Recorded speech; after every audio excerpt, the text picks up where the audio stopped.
So in this part, in Genesis 26, what we're going to see is a really great example of the way that the word of Elohim repeats throughout history, and you have the same sort of events or the same underlying principles in the word of Elohim at play, with different characters.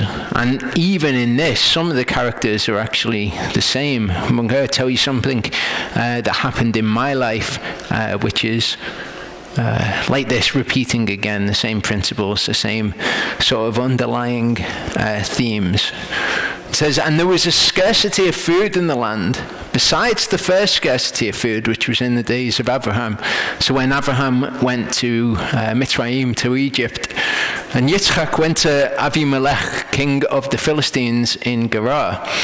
And Yehovah appeared to him and said, do not go down to Mitzrayim, live in the land which I command you. Another great example, Yehovah doesn't want us to do something. He can either shape events, guide our footsteps as we take them, or he can come and tell us something plainly, in plain words, that's not easy to misunderstand. He's not coming to him and giving him a trail of breadcrumbs and, how do you feel about this, Isaac? And I'm going to make this happen, and then you're going to take from this some kind of insight, and then something else is going to happen, and you'll get some kind of insight from that. It doesn't work like that. He just comes to him and says, don't go to Egypt. He didn't want him to, and he stopped him. Sojourn in this land, and I shall be with you and bless you, for I give all these lands to you and your seed, and I shall establish the oath which I swore to Abraham your father. So he's appearing to these people quite commonly, compared to how often he appears to people today and tells people directly. He's appearing to these people, but we've looked at why. These people didn't have the word of Elohim. They didn't have anything they could read to discern who he was, anything that was specifically given to them so that they could understand, things given, things happening, these things for our example. They didn't have anything like that. So Yehovah's appearing to them and he's revealing who he is. And now we have all of what he did written down so that we can learn from it. And I shall increase your seed like the stars of the heavens, and I shall give all these lands to your seed, and in your seed all the nations of the earth shall be blessed. Because Abraham obeyed my voice, guarded my charge, my commands, my laws, and my Torah. Everything I said to Abraham, he did it. Everything I wanted Abraham to do, he did. He's a man of faith. It's like we now walk in faith. We've been given all of these things, so we do them in response. Yitzchak dwelt in Gerar. And when the men of the place asked about his wife, he said, she is my sister, for he was afraid to say, she is my wife, thinking lest the men of this place should kill me for Rivkah, because she is good looking. So does this sound familiar? Of course. This is exactly what happened to Abraham with exactly the same people, with Avimelech. And it came to be, when he'd been there a long time, that Avimelech, king of the Philistines, looked through a window and watched and saw Yitzchak playing with Rivkah, his wife, or sporting with his wife. Avimelech called Yitzchak and said, see, truly she is your wife, so how could you say she is my sister?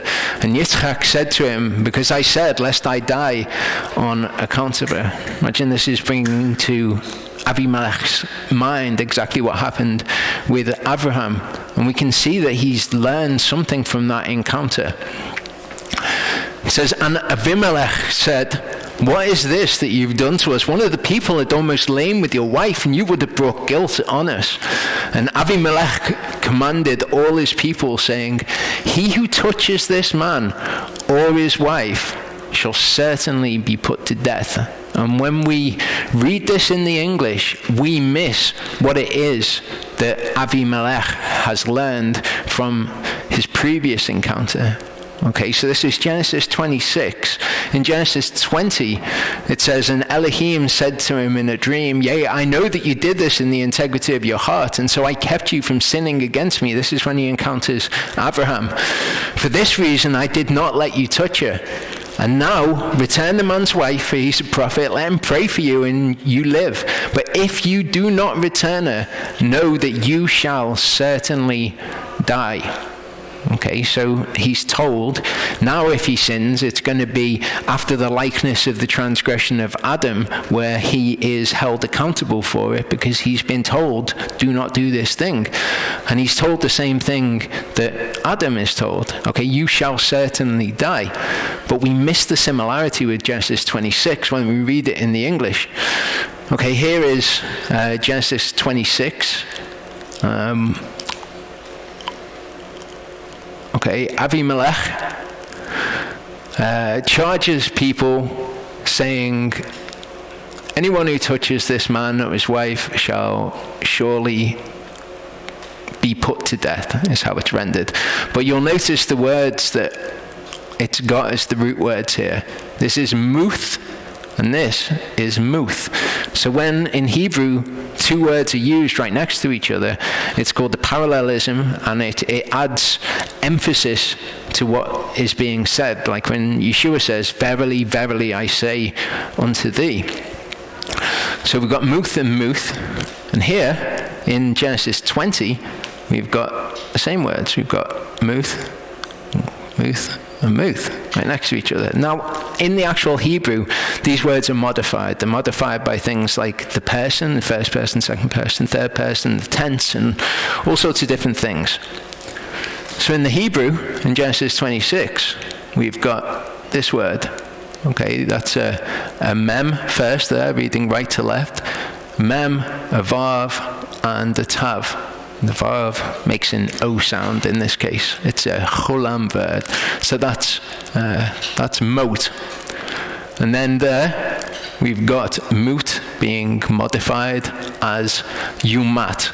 Yumat. Mot yumat is what Avimelech says to his servants. In Genesis 20, we've got mot, and then we've got the word tamut. When we looked at the serpent, okay, we have mot tamut used and mot tamutu, okay, and they're all just modified versions of mut. So with the serpent, it was mut. What Yehovah told Eve was mut. Here it's mut and mut. It's the same thing being said with different modified words. So what he is relating to him, what he's relating to his people, is what Yehovah told him in the first place. If you look in the Young's literal translation, it says, and now send back the man's wife, for he is inspired, and he doth pray for thee, and live thou. And if thou do not send back, know that dying thou dost die. That's what it says in Genesis 20 verse 7. And in the verse from the Torah portion, Avimelech commanded all the people, saying, he who cometh against this man or against this wife, dying doth die. So it's the same phrase. It just depends on how people are translating it into English. And Yitzchak sowed in that land and reaped in the same year 100-fold, and Yehovah blessed him.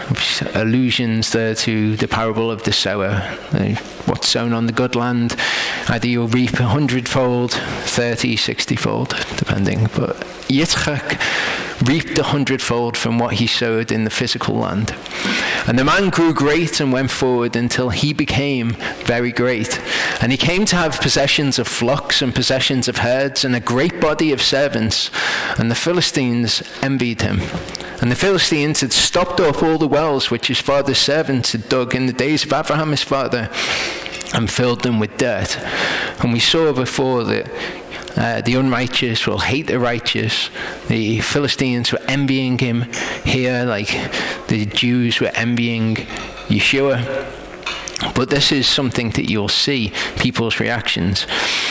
Something that has happened in my life, another thing that's happened in my life, is the place that I live is a big house, and it's split up into 6 flats. It used to be owned by a company. They were in charge of the maintenance, and they were in charge of the land around the house. But that company went bankrupt, so no one's in charge of the house now. The back garden when I moved in was a complete wilderness. It had long grass up until here, a completely unusable plot of land. I mowed it all down, and I've put in raised beds and made it into a nice garden.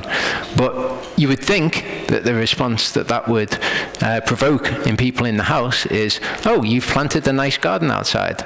That's nice. But it's not. People are jealous, as if they were going to do something with the land anyway.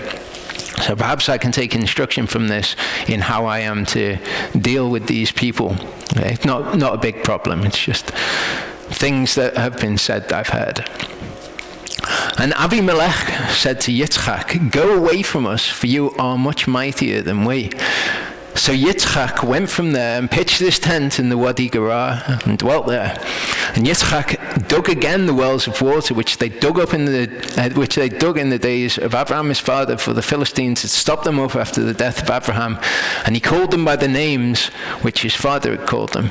But when Yitzchak's servants dug in the wadi and found a well of running water there, the herdsmen of Gerar strove with Yitzchak's herdsmen, saying, "The water's ours." And he called the name of the well Esek, because they strove with him. So what's his reaction here? Okay, he's just dug these wells, found the water, and they come to him and they say, "These wells are ours." They dug another well, and they strove over that one too, and he called its name Sitnah. And he moved from there and dug another well, and they did not strive over it, and he called its name Rehoboth, and said, "For now Yehovah has made room for us, and we shall bear fruit in the land." So what did he do when these people were coming to him and they were saying, "Nope, that's our water. No, we're going to have this well as well. You've got to move on." He just moved on. He didn't spend any time defending himself. He just accepted it and he moved on. Very like Yeshua's words in Luke 6:27-36. "But I say to you who are hearing, love your enemies, do good to those hating you, bless those cursing you, and pray for those insulting you. And to him who hits you on the one cheek, offer the other also. From him who takes away your outer garment, do not withhold your inner garment either. And give to everyone who asks you, and from him who takes away what is yours, do not ask it back." And this can be a very difficult mindset for us to get into, because it doesn't seem right, it doesn't seem just. So I'll tell you what I was going to tell you about, something that's happened in my life recently, so that you can understand, and also you'll be able to see the response, I hope, differently between what Jacob's response would be in the circumstance and what Esau's response would be in the circumstance. Okay, I'm going to tell you figures which I wouldn't usually get into, but just so that you can understand what the actual situation was. Okay, so recently I've been ill. I've had an MS attack, and I was struggling to walk properly after any kind of prolonged walking whatsoever. But I needed to go and find a Western Union. So I went to Birkenhead, parked in the Pyramids car park, which people local to here will know. Walked through the Pyramids, where the internet said it was. Couldn't find it. Got to the escalators at the end. By this point, I'm thinking, I've already walked quite a lot. I'd quite like to be able to go back, since I've got to find another Western Union anyway. I walked down to the end of the escalator, out the front of the pyramids, or the back of the pyramids. Walked around it, trying to find if it was in one of the shops around the outside. I went past a homeless woman who was there. So I went up and I gave her some money, and she was saying, "Oh, thank you, it's my birthday today." I was like, "Okay, happy birthday," whatever. She said, if you're walking that way, when you get down to the supermarket at the end, could you get some milk for my baby, some formula for my baby?" And I said to her, "I'm having difficulty walking at the moment," which it probably didn't look like it at the time walking around. But I said, "I'm having difficulty walking, I'll just give you some money instead." So I went to the cash machine and I got her £100 out of the cash machine, and gave her the £100 and just said, "God bless you." And she was asking me where I was going. I said I was looking for a Western Union. So she said, "Well, come with me, I'll show you where the Western Union is." She takes me to where she thinks it is. It's not there. And so I need to go somewhere else. I'm thinking now I need to find out where it is, and go to this place. And she's saying, come and have a cup of coffee. And I said, I'm having difficulty walking at this point. She was Romanian, so she didn't really understand me very well. But if I talk to homeless people, I'll often ask them, what is the actual problem in your life? What can be done to help you? Because often people just, they're not aware of things that they can do, or, a Romanian woman, I imagine in this country, she doesn't know where she can get help or whatever. And she said, I'm having difficulty paying my rent at the moment, which I found weird because she was selling The Big Issue, which for people online is a magazine that's sold by homeless people so they can get a bit of money in. So she was saying that this is how she needed help. So I went to the cash machine and I got out the money that she said that she needed for her rent.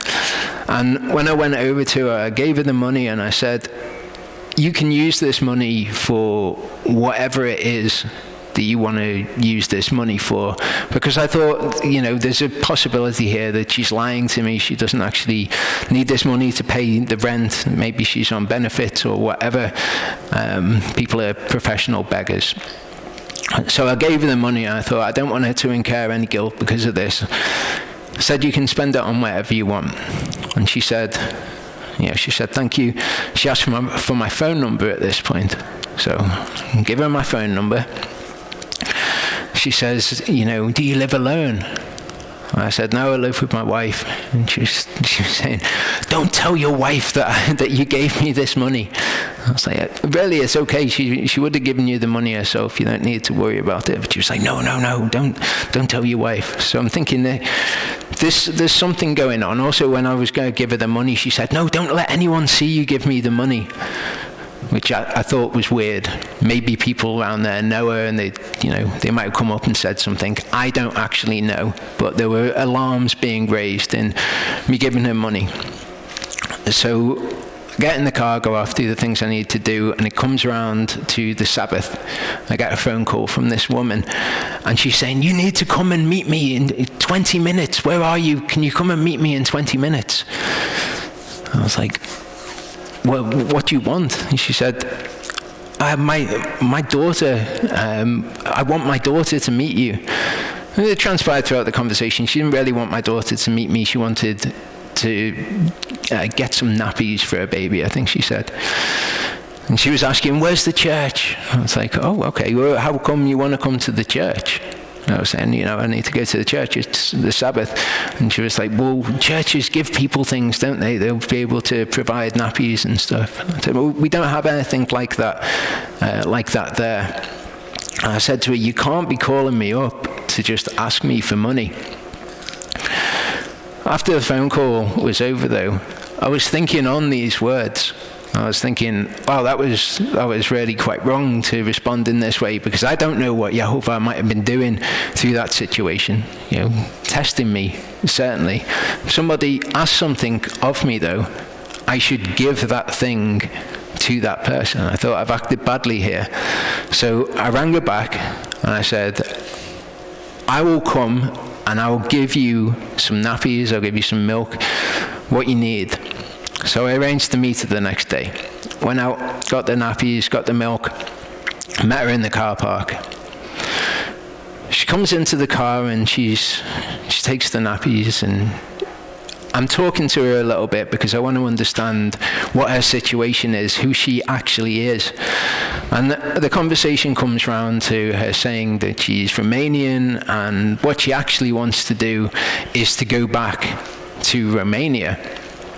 So I said to her, I will buy you the tickets to go back to Romania. It's her and she's got 5 kids and she wants to go back. Okay, this is the situation as she's presenting it to me anyway. Because I don't want to give her the money for the flights, which I think is possibly what she was asking me for, because then she's just got a load of money. And if that was what she was after, then she succeeded. So I said, I'll buy it for you. And then she was saying, well, actually, what would be better in this situation is if you could give me the money so that I can get a stamp in one of my children's passports, or like a load of my children's passports, because some of them were born in the country, some of them weren't. She said, I need to travel down to London to go to the Romanian embassy in London. So cynically, you could look at it and say, well, she was trying to get money to do those things. She wants train tickets, she wants money for the passports, this, that, and the other.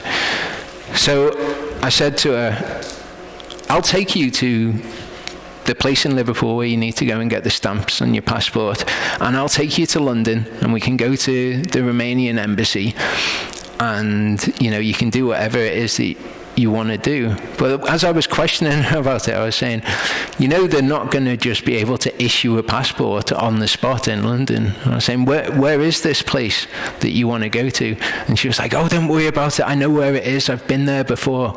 I'm like, well, what are you going to do when you get to London? You're going to get off the train in London. What are you actually going to do there? And as far as I can discern, this is just a big lie. She wants money from me again. But I've said in this instance, look, I will buy those things for you. The things that she's asked for, I said, I will do that for you because she's asked me. She's asked me for some money at that point. Give her some money, and then she's saying, well, I can spend this money now on some boots for my children to go to school. She said, but then I won't be able to buy food. I don't have any food. Can you come into Asda with me and buy some food? So I said, okay, yeah, I'll come with you into Asda.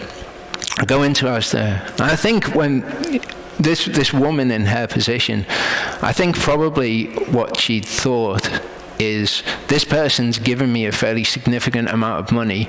They must have loads of money.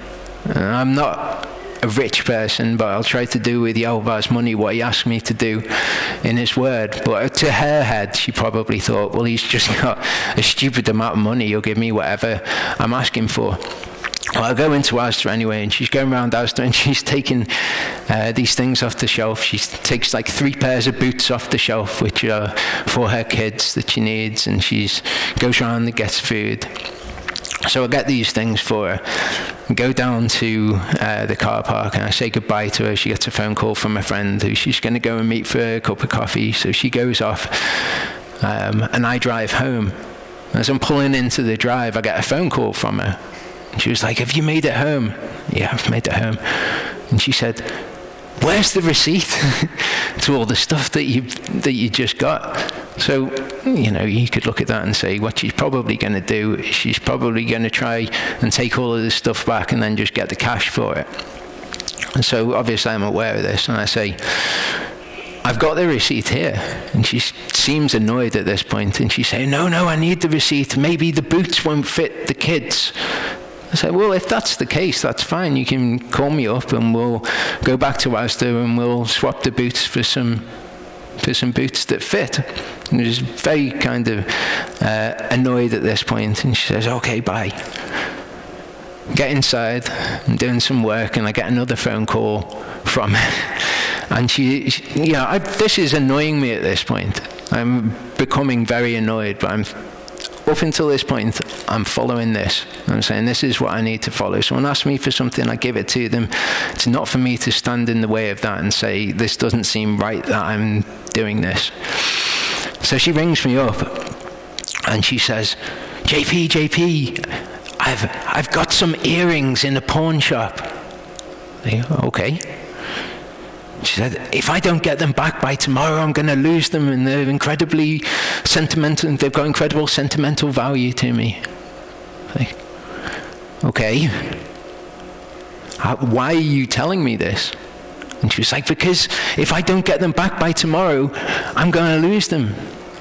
Like, okay, no, I understand what the situation is, but why are you telling me about it?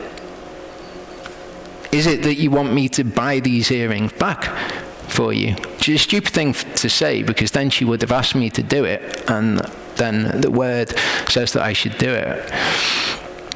But I asked her anyway, and she was like, yes, that's it. And I just lost it with her. I said, you can't do this. You can't ring me up all the time and just ask for things. I'm not like your bank. I said, will you buy me a Mercedes-Benz? And she was like, yes, I'll buy you a Mercedes-Benz. I was like, but it's not reasonable, is it? You're not going to do it. You can't just ring up and expect me to buy whatever it is that you ask me to buy for you. And I said to her, I called her back afterwards and I said, you can't be ringing me. Don't ring me anymore. Please do not ring me anymore. And she said, okay. Well, I tell you that because afterwards, I felt so bad about it. Not just feeling bad about it. I recognized from the word that what I did was something incredibly wrong then. That I transgressed the word because I was annoyed about it. Now, the difference there between how Yaakov responds to something and how Esav responds to something is quite clear. It's something that I've been thinking about this week. Esav makes these excuses for their behavior. Oh, well, obviously you wouldn't do that in that circumstance. Obviously you wouldn't do that. And they're happy with that. They bless themselves in their heart and say that they have peace even though they walked in the stubbornness of their heart. Whereas Jacob has a very different response. Okay, Jacob actually repents. And it comes back to this idea of, can you be forgiven when you transgress the word? If you willfully transgress the word, can you be forgiven? Because Esav always want to know that, because that's what Esav do. When they're tested, they fall. They fall on purpose, and they maybe don't not care about it. Esau weeps about it, but he finds no place for repentance. Whereas Yaakov, we're told about Yaakov, that a righteous man will fall 7 times, but he gets back up, and he repents, and he does what is right from that point going forward. But I was thinking about this with Isaac and him digging the wells. I was thinking about the situation with the garden, and I was thinking about what happened with this woman. I'm thinking about Yeshua's words, and give to everyone who asks of you. You know, they said this well is ours. Isaac didn't say, it's not, I dug that well. It's actually my well. He accepted it, although it was unjust, and he moved on, which is, of course, what I should have done. It says, as you wish men should do to you, you also do to them in the same way. And if you love those loving you, what favor have you? For sinners too love those loving them. And if you do good to those doing good to you, what favor have you? For even sinners do the same. And if you lend to those from whom you expect to receive back, what favor have you? For even sinners lend to sinners to receive as much back. Rather love your enemies and do good and lend, expecting none in return, and your reward shall be great, and you shall be sons of the Most High, because he's kind to the thankless and the wicked ones. Therefore be compassionate as your Father also is compassionate. So it wasn't for me to say, well, she's probably lying. Who cares if she was lying? What I should have done was different to that. And it's funny because I'll get people saying to me, usually Esau, people I can discern to be Esau, saying to me, do you ever sin? Do you ever fall short? And again, it's a different question when Jacob asks it to when Esau asks it.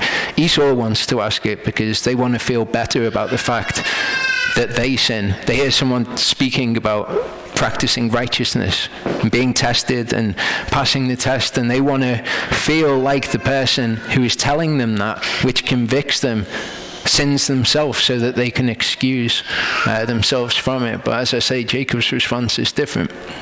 It says, and from there he went up to Be'er Shavah, and Yehovah appeared to him in the same night and said, I am the Elohim of your father Abraham. Do not fear, for I am with you and shall bless you and increase your seed for my servant Abraham's sake. He built an altar there, and he called on the name of Yehovah, and he pitched his tent there, and the servants of Yitzchak dug a well there as well. Okay, so because of these events which have happened, this is where Isaac ends up, and this is where his servants end up digging a well. It says, and Abimelech came to him from Gerar with Chutzath, one of his friends, and Pechol, the commander of his army. And Yitzchak said to them, "Why have you come to me, seeing you have hated me and have sent me away from you?" But they said, "We have clearly seen that Yehovah is with you." And we said, "Please let there be an oath between you and us, and let us make a covenant with you." So this is actually a circumstance which never would have come about had it not been for Yitzchak saying, "Okay, you have the well, I'll move on. You have the well, I'll move on." And living out Yeshua's words, this situation never would have been the case. And what did they say? They say, because of Yitzchak's actions, they say, "We have clearly seen that Yehovah is with you." And what is the point in us doing these things, in us doing these good works? It's so that the people esteem our Father who's in heaven. We said, "Please let there be an oath between you and us, and let us make a covenant with you, that you do no evil to us, as we have not touched you, and as we have done only good toward you, and have sent you away in peace. You are now blessed by Yehovah." And he made them a feast, and they ate and drank. It's the same word that can mean feast or drink, but I think here it's feast. And they rose early in the morning and swore an oath with one another. And Yitzchak let them go, and they departed from him in peace. And on the day it came to be that on the same day it came to be that the servants of Yitzchak came and informed him about the well which they had dug. And they said to him, "We've found water." So on this same day that they're coming to him, they're saying, "Because of your actions, we've seen that Yehovah is with you." His servants come to him and tell him that this place where they are also has water. So he called it Shavtah. Therefore the name of the city is Be'er Shavah to this day. And when Esav was 40 years old, he took his wives, Yehudith, the daughter of Be'eri, the Hittite, and Bosmath, the daughter of Elon, the Hittite. And they were a grief of spirit to Yitzchak and to Rivka. Okay, so Esav is the same age as Isaac. And it says in this, they were a grief of spirit to Yitzchak and Rivka. So I thought, I'm going to check the Septuagint version, because maybe it's the same Greek that's used when it talks about us grieving the Ruach. Actually, it's different. It says they were contending with Isaac and Rebekah, which is something that I think fits in better with Rebekah's description of their effect on her. So rather than he took these as wives, and they were a grief of spirit to Yitzchak and Rivka, I think it should actually be they were contending with Isaac and Rebekah. His wives were actually a problem for them. It came to be when Yitzchak was old, his eyes were too dim to see, that he called Esav, his elder son, and said to him, "My son?" And he answered him, "Here I am." And he said, "See now, I am old, I do not know the day of my death. Now please, take your weapons, your quiver and your bow, and go out to the field and hunt wild game for me. Make me a tasty dish such as I love, and bring it to me to eat, in order that my soul does bless you before I die." And like I mentioned before, what we have here is a reversal in how Isaac is with Esau, is how the father is with us as Jacob. What does he want from Esau? He wants something of the world. Bring me a tasty dish that I love, so that my soul can bless you. Obviously, when his soul blesses us, it's not because of the things of the world. Rivka heard when Yitzchak spoke to Esav his son, and Esav went to the field to hunt wild game and to bring it. And Rivka spoke to Yaakov her son, saying, "See, I heard your father speak to Esav your brother, saying, 'Bring me wild game and bring me a tasty dish to eat, and bless you in the presence of Yehovah before my death. And now, my son, listen to my voice according to what I command you.'" Okay, so if we're flipping this situation round and we're having it in reverse, what's going on here? What is the woman's voice that we are to listen to if we are to please the Father? Okay, go to Proverbs 8, and you'll find wisdom speaking anthropomorphized as a woman. Okay, that's the woman that we're to listen to. Listen to my voice according to what I command you. Okay, and this will be pleasing to your father. Please go to the flock, bring me 2 choice young goats, and I make a tasty dish from them for your father, such as he loves. And you shall take it to the father, and he shall eat it. You shall take it to your father, rather, and he shall eat it, so that he might bless you before his death. Okay, again, the reversal of this situation, listening to the voice of wisdom and bringing those things to the father. Yaakov said to Rivkah, his mother, see, Esav, my brother, is a hairy man, and I am a smooth-skinned man. What if my father touches me? Then I shall be like a deceiver in his eyes, and shall bring a curse on myself, and not a blessing. Okay, so what's the reversal of this? If the father examines us, then we will be like one telling truth in his eyes, and we bring upon us a blessing rather than a curse. But his mother said to him, let your curse be on me, my son. Only obey my voice and go get them for me. Shema my voice. And he went and fetched them and brought them to his mother, and his mother made a tasty dish such as his father loved. So he obeyed the voice of wisdom. We do the things that wisdom says, and they're brought to the father, and the father loves them. Rivkah took the best garments of her elder son Esav, which were with her in the house, and put them on Yaakov, her younger son. Okay, the best garments. The best garments of Jacob in the reversal. And she put the skins of the young goats on his hands and on the smooth part of his neck. She gave the tasty dish and the bread which she had prepared into the hand of her son Yaakov. And he went to his father and said, my father. And he said, here I am. Who are you, my son? And Yaakov said to his father, I am Esav, your firstborn. I have done as you said to me. Please rise, sit, eat of my wild game, so that your soul might bless me. And Yitzchak said to his son, how is it that you found it so quickly, my son? And he said, because Yehovah, your Elohim, brought it to me. Then Yitzchak said to Yaakov, please come near so that I feel you, my son, whether you are truly my son Esav or not. What we are to do is to draw near to the Father so that he can know whether we are truly Yaakov or not. Yaakov went near to Yitzchak, his father. The word Nagash, it's the synonym to Karav, which is used instead of Karav, to draw near to his father, and felt him and said, the voice is the voice of Yaakov, but the hands are the hands of Esav. And he did not recognize him, for his hands were hairy like his brother's Esav's hands, and he blessed him.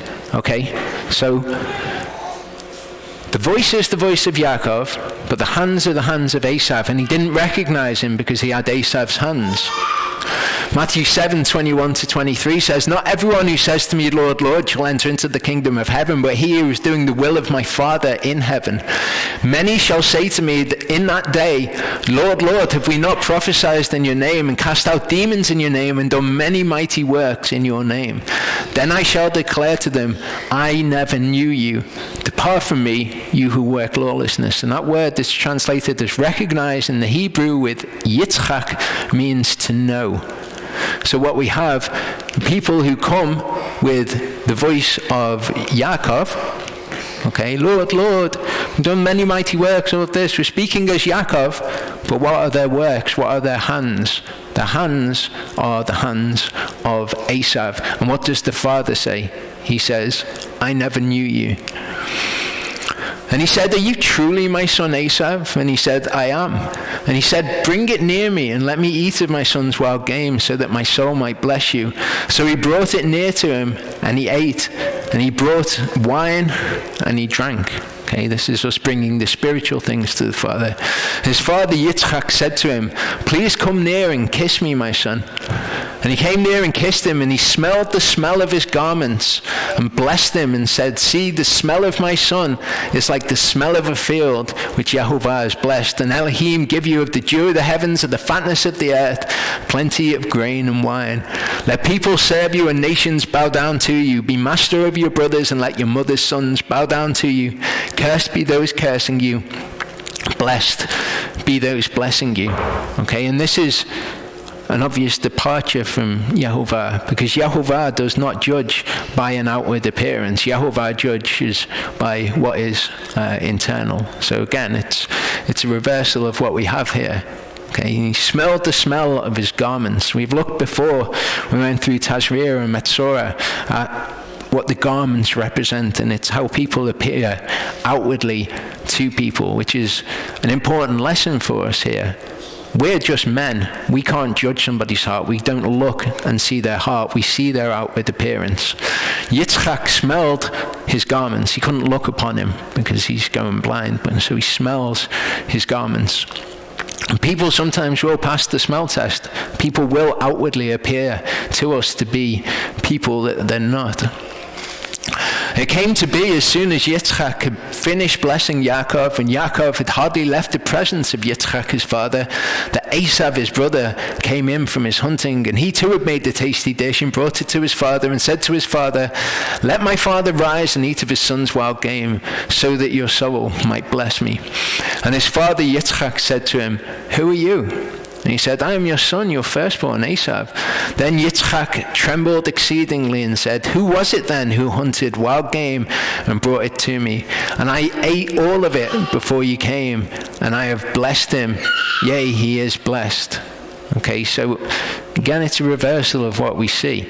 Okay, Esav, okay, those who say that they are Jacob, but are not. What do we have Jacob doing here?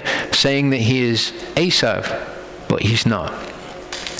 When Esav heard the words of his father, he cried with an exceedingly great and bitter cry and said to his father, "Bless me too, O my father." And he said, "Your brother came with deceit and took your blessing." And Esav said, was his name then called Yaakov? For he has caught me by the heel these 2 times. He took my birthright, and see, now he has taken my blessing. And he said, "Have you not reserved the blessing for me?" I find this actually quite fascinating, this idea. I don't know whether it was just the way that they understood things to be, or whether that's actually how they are, but that you've got a blessing that you can give, and then once you've given the blessing, that's it. And Esav's saying, "Is there not a blessing that you've reserved that you can give to me?" Then Yitzchak answered and said to Esav, "See, I have made him your master, and all his brothers I have given to him as servants, and I have sustained them with grain and wine. And what then shall I do for you, my son?" And we see the blessings that are given in Scripture actually coming to be, and they're who the people end up being. So perhaps it's something that we should consider more carefully. Blessings that we speak over people, curses that we speak over people, not in a new age way, like be careful of your words because your words will manifest things into reality, but an actual blessing which is given, blessing that given by a man or woman of Yehovah also. And Esav said to his father, "Have you only one blessing, my father? Bless me too, O my father." And Esav lifted up his voice and wept. And Yitzchak his father answered and said to him, "See, your dwelling is of the fatness of the earth and of the dew of the heavens from above."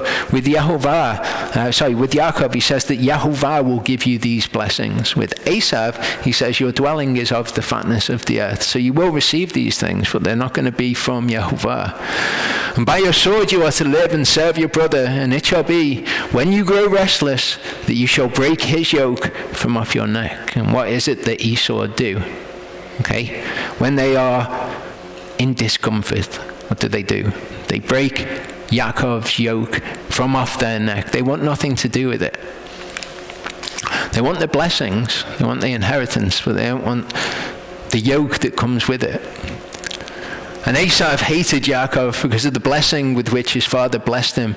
And Esav said in his heart, "The days of mourning for my father draw near.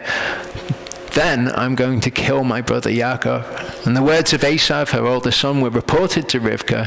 And she sent and called Yaakov, her younger son, and said to him, "See, your brother Esav comforts himself concerning you to kill you. And now, my son, listen to my voice. Rise and flee to my brother Lavan in Haran. Stay with him a few days until your brother's wrath turns away, until your brother's displeasure turns away from you and he forgets what you have done to him. And I shall send and bring you from there. Why should I be bereaved of you both in one day?" And of course we know that this is not what Rivkah does. Yaakov's there for an extended period of time, and by the time he gets back, his mother's actually dead. Rivka said to Yitzchak, I am disgusted with my life because of the daughters of Cheth. If Yaakov takes a wife from the daughters of Cheth, like those who are the daughters of the land, what is my life to me? And it kind of fits in better to me anyway, the idea that they were contending with Isaac and Rebekah. So Yitzchak sent Yaakov away, and he went to Padan Aram, to Lavan, son of Bethuel the Aramean, the brother of Rivkah, the mother of Yaakov and Esav.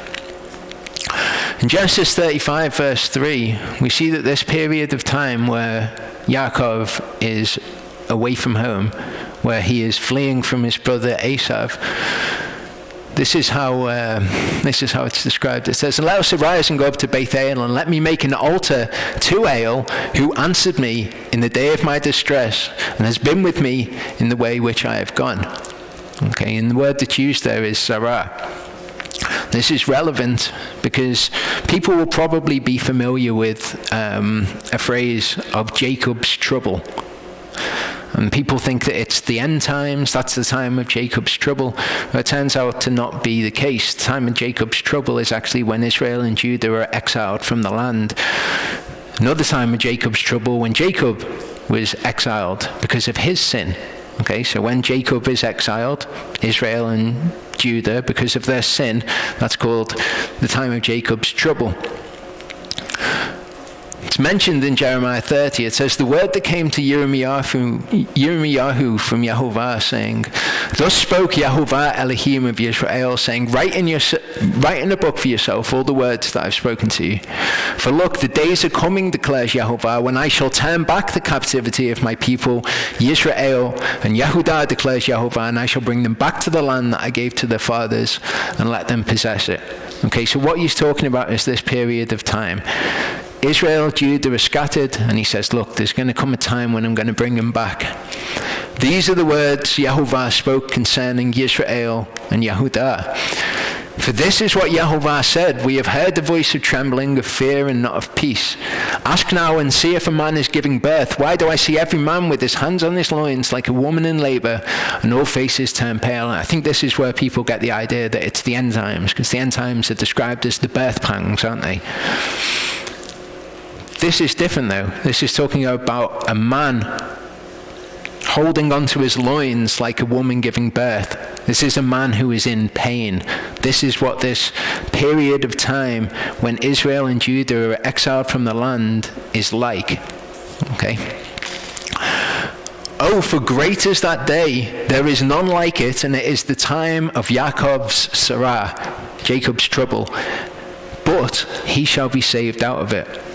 And what the rest of Jeremiah 30 and 31 are about is how Jacob is going to be saved out of the time of Jacob's trouble when they're exiled, what it's going to be like for them, and what it's ultimately going to end in. And then it says, and it shall be in that day, declares Yehovah Zevaot, that I break his yoke from off your neck, and tear off your bonds, and strangers no more lay service upon him. Which seems so strange. It's phrased so strange, isn't it? It's talking about Jacob. It's talking about what happens to Jacob, and he goes on and says that, they will serve Yehovah. But it's got that phrase in it, that I break his yoke from off your neck. Well, who's it talking to? It's talking to Jacob. So whose yoke is it talking about breaking off his neck? I break his yoke from off your neck. I used to think that it was a fulfillment of this. It shall be when you grow restless that you shall break his yoke from off your neck. It's Yehovah saying, I'll break his yoke off your neck. It's Jacob's yoke that's being broken off Esau's neck when Jacob leaves the land. That's not actually the case. If you read it in the Septuagint, it says, in that day, said the Lord, I will break the yoke off their neck, which makes perfect sense in the context of what's being spoken of. They're in captivity. And he says, when I rescue them, I'll break the yoke from off their neck, will burst their bonds, and they shall no longer serve strangers. They shall serve Yehovah their Elohim, and David their king, whom I raise up for them. So it makes perfect sense. And now what we're going to read is how Yehovah does this, what it's going to be like for them, and how Yehovah is going to rescue them, and therefore us. And you, do not fear, O Yaakov, my servant, declares Yehovah, nor be discouraged, O Israel, for look, I'm saving you from afar, and your seed from the land of their captivity. And Yaakov shall return and have rest and be at ease with no one to trouble him. Just like when Yaakov comes back from Laban's house. Okay, after he meets Esau, he's at peace and he has no one to trouble him. For I am with you, declares Yehovah, to save you, though I make a complete end of all Gentiles where I have scattered you. Yet I do not make a complete end of you, but I shall reprove you in judgment, and by no means leave you unpunished, because this period of time that we're in at the moment is a punishment. We have been scattered around the world. We are scattered around the world. Israel was scattered, which has left us scattered around the world. It's a period where we are to appreciate that Yehovah has turned his face from Israel, and it's to be a bad period of time. It says, for thus said Yehovah, your breach is incurable, your wound is grievous. No one pleads your cause to bind up. There is no healing medicines for you. All those loving you have forgotten you. They do not seek you, for I smote you as an enemy smites with cruel chastisement, because your iniquity is great. Your sins have increased. That's not talking about our personal sin, although all of us have sinned personally. It's talking about Jacob. Jacob's sin increased to a ridiculous point where they were then kicked out of the land. Why do you cry about your breach? Your pain is incurable because of your many iniquities, because your sins have increased. I have done this to you. And this is talking spiritually, but also during this time. The diseases of Egypt are brought back on his people. And reading this, it made me think of Ols. It made me think about my own situation with MS. It made me think of the situation with Jamie Bauer, what's going on. With all these things during this period of time where people are experiencing the consequences of the curse, experiencing the consequences of what it is to live in the world and not have Yehovah close to us, not have him dwelling in his dwelling place. Because of your many iniquities, because your sins have increased, I have done this to you. However, all those who devour you shall be devoured, and all your adversaries, every one of them shall go into captivity. And those who exploit you shall be exploited, and all who prey upon you, I shall make a prey. So this time's going to be bad. However, for I restore health to you and heal you of your wounds, declares Yehovah.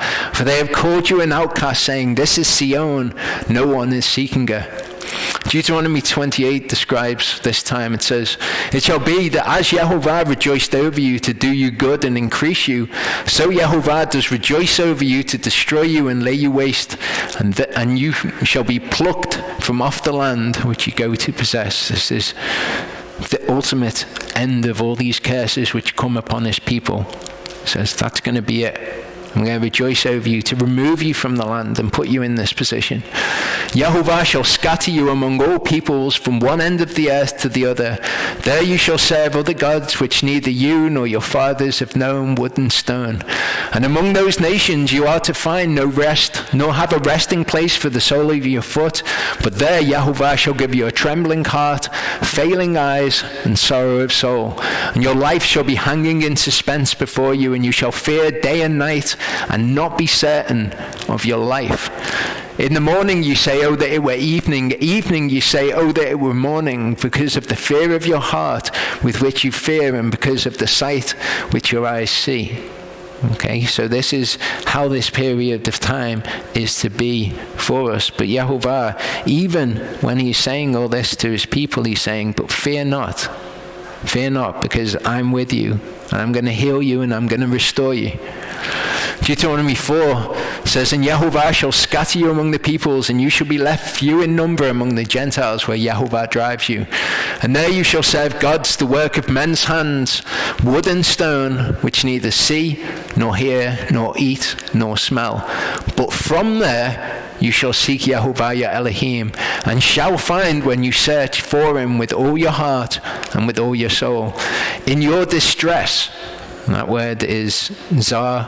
It's the adjective form of which zara is the noun form. It's the same word, in other words. When all these words shall come upon you in the latter days, then you shall return to Yehovah your Elohim and shall obey his voice during this time of Jacob's trouble, which we're in at the moment. For Yehovah your Elohim is a compassionate El. He does not forsake you, nor destroy you, nor forget the covenant of your fathers, which he swore to them. Deuteronomy 31 says, And Yehovah said to Moshe, See, you're about to sleep with your fathers, and this people shall rise and whore after the gods of the strangers of the land, into the midst of which they shall enter, and forsake me, and break my covenant, which I have made with them. Then my displeasure shall burn against them in that day, and I shall forsake them and hide my face from them, and they shall be consumed, and many evils and zara shall come upon them, and it shall be said in that day, Is it not because our Elohim is not in our midst that these evils have come upon us? And I shall certainly hide my face in that day because of the evil which they have done. Okay, so he's hiding his face in this day, the day when we say it's because he's not in our midst because of the evil which they've done. It's like a beginning of a chiasm that I've not explored. Okay, when he says it's because of the evil which they've done. I will hide my face in that day because the evil that they've done, for they shall turn to other gods. Now write down this song for yourself and teach it to the children of Israel. Put it in their mouths so that this song is to me for a witness against the children of Israel. So when these times are bad, as they are now, we know why it is that Elohim is not in our midst. And I shall bring them to the land flowing with milk and honey, and of which I swore to their fathers, and they shall eat and be satisfied and be fat. Then they shall turn to other gods and shall serve them, scorn me and break my covenant. And it shall be when many evils and distresses come upon them, that this song shall answer before them as a witness. For it is not to be forgotten in the mouths of their seed. For I know their thoughts which they are forming today, even before I bring them to the land of which I swore to give them. And because of their evil, we are now suffering because of the consequences of the curse, the ultimate curse, scattering them. When many evils and distresses have come upon them, this song will answer for Yehovah. This is the reason. Jeremiah 30 continues, it says, Thus said Yehovah, see, I turn back the captivity of Yaakov's tents, and have compassion on his dwelling places, and the city shall be built upon its own mound, and the palace stand on its right place. So even in all of this, when he's saying, listen, it's not going to be good, it's really not going to be good. You are not going to be good, and then it's not going to be good for you. Even in that, there's this reassurance, I will be with you. And out of them shall arise thanksgiving in the voice of those who are laughing, and I shall increase them, and they shall not diminish, and I shall esteem them, and they shall not be small. And his children shall be as before, and his congregation shall be established before me, and I shall punish all who oppress them. And his excellent one shall be from him, and his ruler shall come from among him, and I shall bring him near. He will carave, and he shall approach me, for this is who pledged his heart to approach me. Of course, talking about Yeshua, who is in the heavenly tabernacle. And you shall be my people, and I shall be your Elohim. See, the storm of Yehovah shall go forth in a rage, a whirling storm, it bursts on the head of the wrong. The burning displeasure of Yehovah shall not turn back until he has done and established the purposes of his heart. In the latter days you shall understand it. Jeremiah 31 then tells us how it is that Yeshua is going to do this, how he's going to heal us, how he's going to restore us and bring us back. I'll give you the highlights. Verse 1 says, At that time declares Yehovah, I shall be the Elohim of all the clans of Israel, and they shall be my people. Verse 4 says, I'm going to build you again, and you shall be rebuilt, O maiden of Israel. Again you shall take up your tambourines and go forth in the dances of those who rejoice, which is what he's doing. For Yehovah shall ransom Yaakov and redeem him from the hand of the one stronger than he. See, the days are coming, declares Yehovah, when I shall make a new covenant with the house of Israel and with the house of Yehudah, not like the covenant I made with their fathers in the day when I took them by the hand to lead them out of the land of Mitzrayim, my covenant which they broke, though I was a husband to them, declares Yehovah. For this is the covenant I shall make with the house of Israel after those days, declares Yehovah. I shall put my Torah in their inward parts and write it on their hearts, and I shall be their Elohim, and they shall be my people. So this is how he heals us during the time of Jacob's trouble, when we're all scattered, Israel have been disobedient, we're amongst all the nations, everything's bad. He makes a new covenant and he rebuilds the maiden of Israel. In that day there shall be a root of Yeshai standing as a banner to the people, and to him the Gentiles shall seek, and his rest shall be esteemed. Of course, Yeshua. And it shall be in that day that Yehovah sets his hand again a second time to recover the remnant of his people who are left from Ashur and from Mitzrayim, from Pathros and from Cush and from Elan, from Shinar, from Hamath and from the islands of the sea. And he shall raise a banner for the nations and gather the outcasts of Israel and assemble the dispersed of Yehudah from the four corners of the earth. And the envy of Ephraim shall turn aside, the adversaries of Yehudah be cut off. Ephraim shall not envy Yehudah, and Yehudah shall not trouble Ephraim. But they shall fly down upon the shoulder of the Philistines towards the west. Together they plunder the people of the east, their hands stretching forth on Edom and Moab, and the children of Ammon shall be subject to them. In the third part, we'll come back and we'll look at Esav a little bit more and how this is going to be fulfilled.